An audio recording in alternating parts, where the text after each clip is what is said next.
Do you sometimes feel tired after a meal but don't understand why?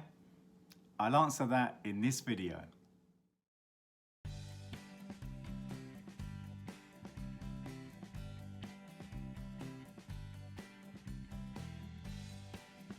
Our bodies don't recognize all the chemical additives in processed food.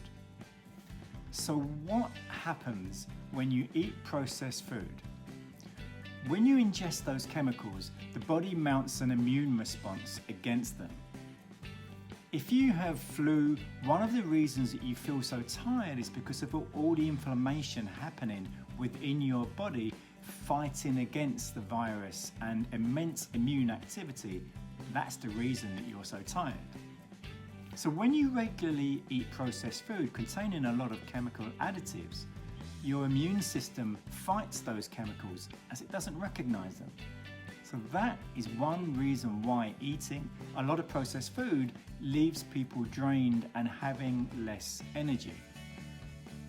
Now, you won't get such reactions from whole food, plant-based food, or from animals that have eaten a natural diet, although if you eat animals from factory farms that have been pumped full of antibiotics, it's a different case.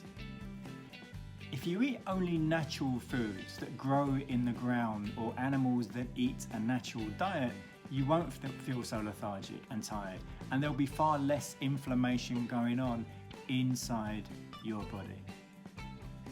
Please subscribe to this channel for daily videos, and please like this video so more people get to see it.